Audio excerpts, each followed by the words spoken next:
Welcome to Subramani. Please subscribe, please hit the bell icon.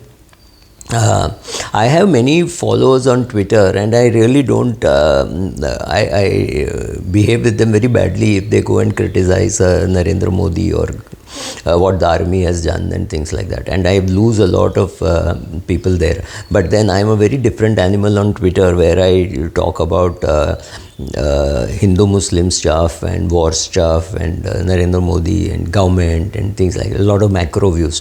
Whereas on the YouTube, I'm a very sober financial advisor who does not even talk much about macros. I think out of 4,000 odd videos, I must have made 10 videos on macros. So it doesn't really matter. It is noise.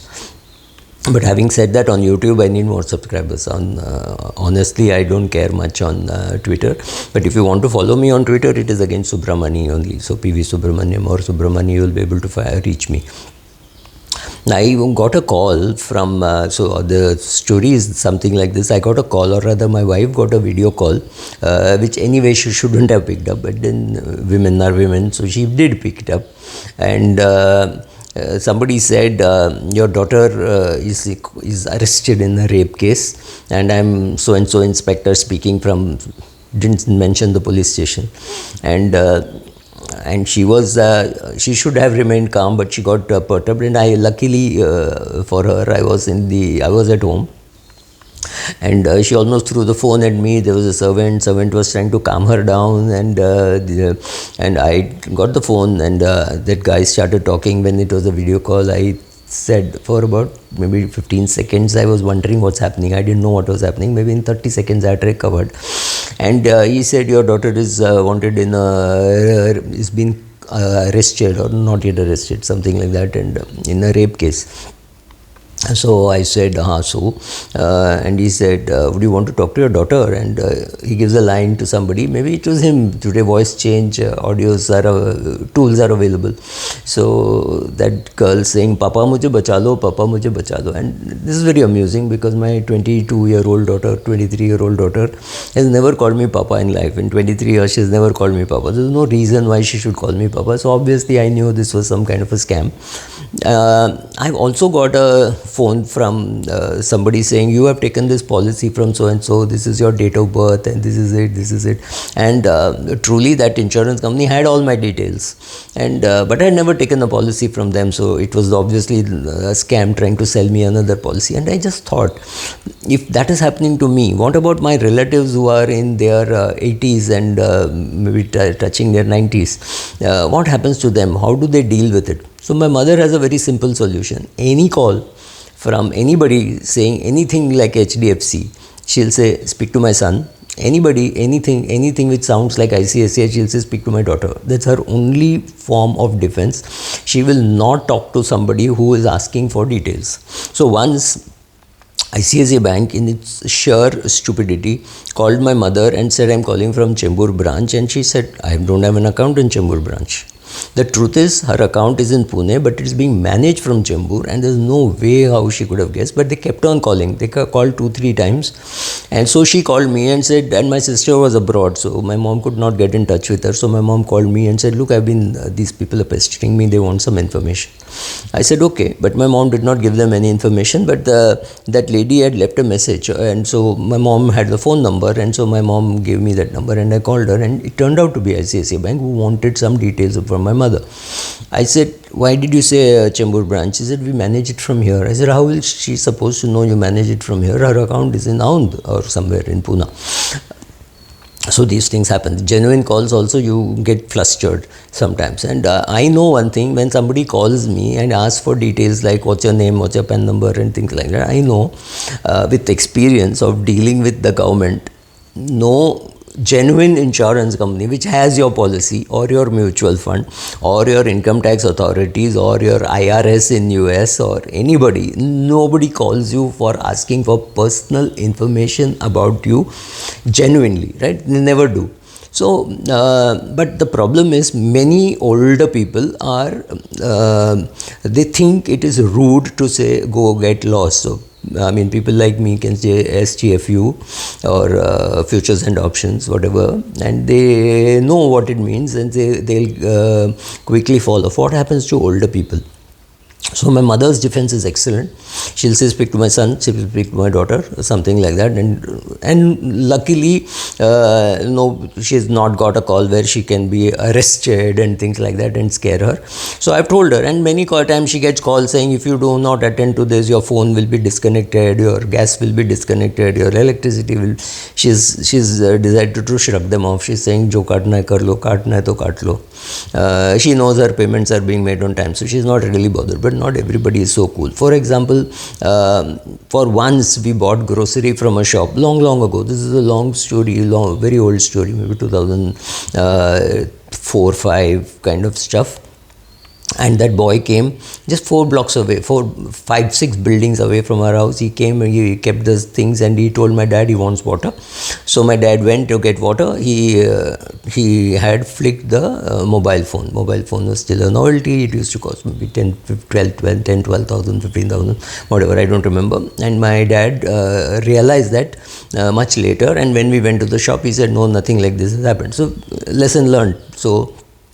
But could I tell my dad, look, if somebody asks for water, don't give, because they're trying to cheat you.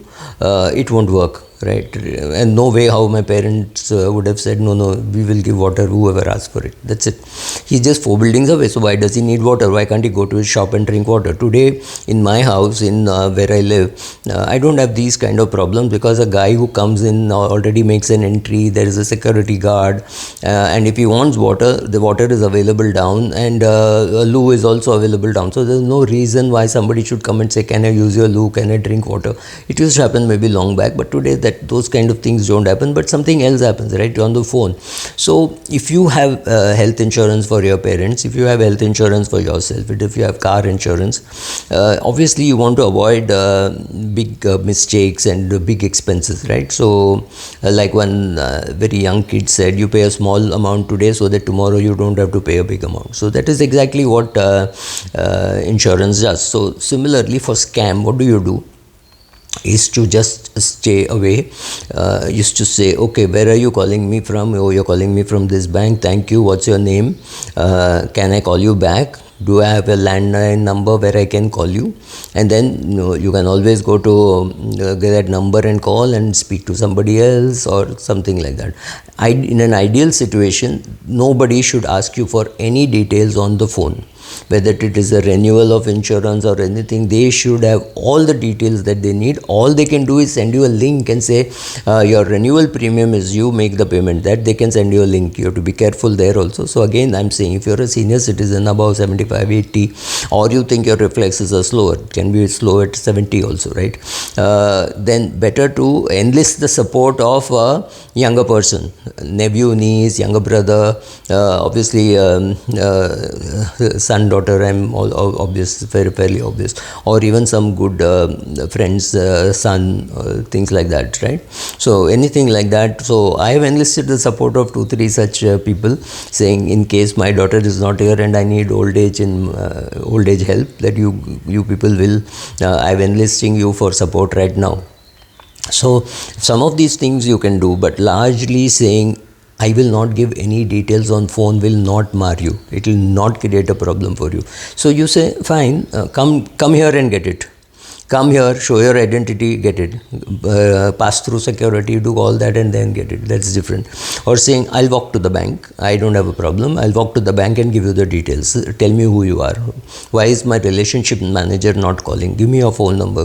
If you're the relationship manager, give me your email ID, right? So all those things you can protect your parents. But if your parents don't even understand that they can be called, if they believe that, no, I can handle everything, then you are a little up the difficult path, because then they are great classic, what I would say, victims walking around, or future victims walking around, and perfect candidate for being conned.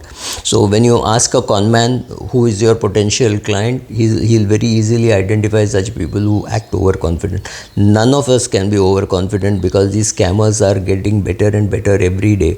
So some of these things you can do, and very importantly, teach this to your parents, and if you want this video in Hindi or in Tamil, I'll make it for you later, but please on the comment section say you want it, and also what you learned. And it's also important when you watch such videos, it is not necessary that I want you to send these videos to people. I want you to understand the essence of what I'm saying and convey that essence to your audience, to your parents. When your parents say, oh, I don't want to watch all this, I don't want YouTube, that's fine, I don't want them to watch, it's okay.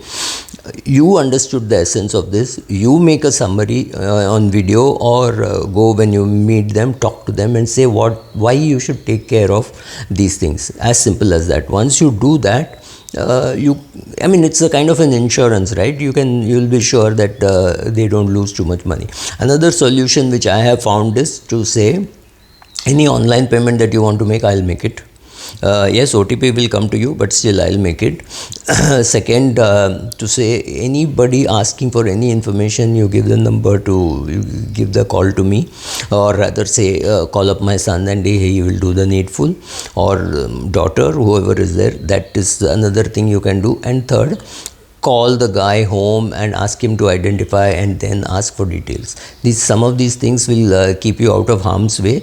And one more thing which you can do is make sure that the bank account which your parents are operating has minimum balance, maybe 10,000 or 15,000, so that whenever they want money, you can today digitally transfer. It is not a problem. So at best or at worst, they will lose 10,000 or 15,000, not the whole bank account. Thank you.